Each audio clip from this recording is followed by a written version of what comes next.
What's up, everybody? We are back.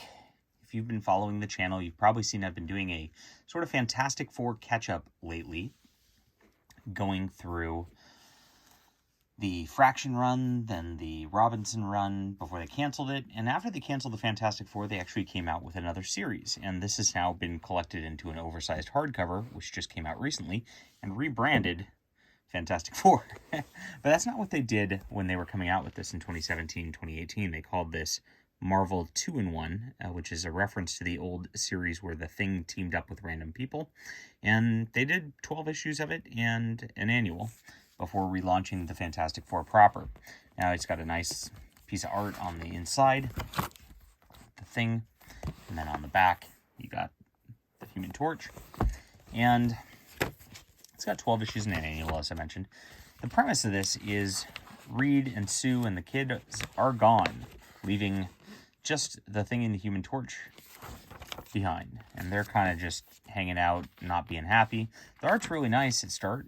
And, of course, we're introduced to a, like, quirky, smarter than everybody else scientist girl, which is, it's kind of eye-rolly as it is. But we see that things just aren't the same without the influence of the Fantastic Four. I really like this piece of art here, even though this is flashback and has that kind of like faded look to it to show that it's old. Just an absolutely gorgeous look on Sue Storm right there. But the artist doesn't stay long. This artist only stays for 2 issues, unfortunately. But it ends up just like the Torch and Thing, like going off on an adventure, trying to figure out how to get Sue and Reed back. And, of course, Doom gets involved, too.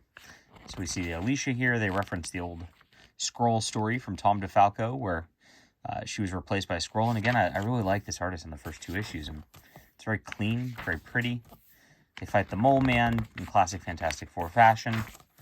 Doom shows up and helps them fight the Mole Man and kind of takes the Mole Man's kingdom from them real quick. And then they go off on a quest to try to find this, like, device that Reed left for Ben Grimm, and this can help them travel multiverses in order to, quote, find Reed Richards. Now the artist, of course, switches, and I think I mentioned Chip Zdarsky wrote this whole deal. The art's really not as solid from this point forward. I mean, you can see just like the quality kind of dropped a little bit in the second issue. It's not bad or anything, it's just not, like, exciting. Yeah, some of it's kind of odd. You get some weird, you get the quirky girl being quirky and smart and, eye-rolling at the men. Gosh, it's just like a tired trope. I'm just like, I wish people would write female characters a little better than they do in the last 20 years. It's either got to be like the strong female lead where it's like she's so much stronger than a man, she can beat the crap out of him, or the smart female lead. She's so much smarter than all the men. They're so dumb. And it's just really tired at this juncture. So they meet up with Hercules a little bit. This woman is actually making people's powers come back. It turns out that the Human Torch is losing his powers, and we learn that the Thing is losing his powers too. This really annoyed me, and I didn't hate it up at this point, because the Thing and the Human Torch are going on an adventure. They're going to go find Reed and Sue. That's fine. But the problem was the Human Torch lost his powers in the Robinson run right before this. So, and he has this whole speech in here where he's like, what would I do without my powers? It's like, well, you just lived that. So you'd know exactly what you'd do. There's no editorial oversight at all that just, like, pays attention to what's going on.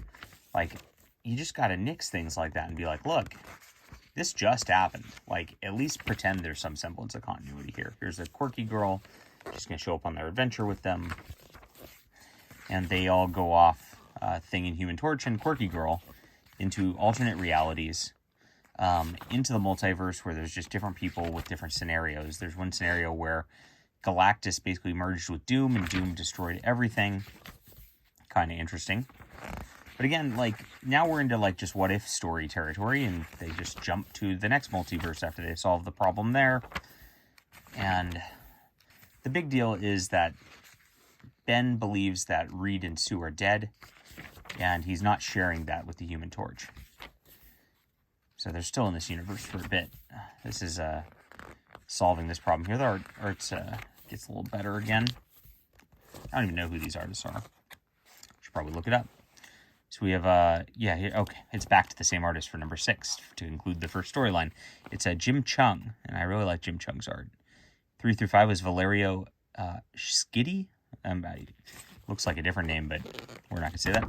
Then Declan Shalvey does the annual, which is not my favorite. And then 7 through 12 is done by Ramon Perez, who is also just not quite as good as the first. But again, you see this crisp art returns for this final story. It's too bad he couldn't have done the whole series, because it would have been nice. It's really nice. Some of the stuff's really pleasant to look at. So in this one, like, I guess, like, Emma Frost ends up becoming Galactus, but the anti-Galactus. So she, instead of devours, she's a restorer. And it was interesting. It was an interesting what-if story where they show up in there. The annual is Doom and the Thing in a alternate universe where they fight another Doom. And Doom's kind of trying to prove that he's, like, better than he was before.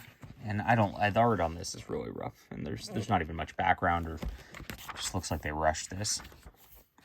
And this is all in Doom's head, where Doom's talking to, or Reed Richards in his head while he's fighting himself in an alternate dimension and trying to be the better Doom. And it was tough to get through. Okay.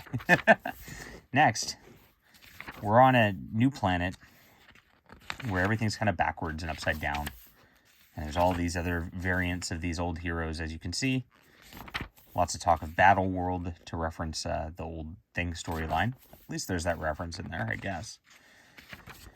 And they're in an arena and all that and have to deal with things. And this is the new artist for the last 6.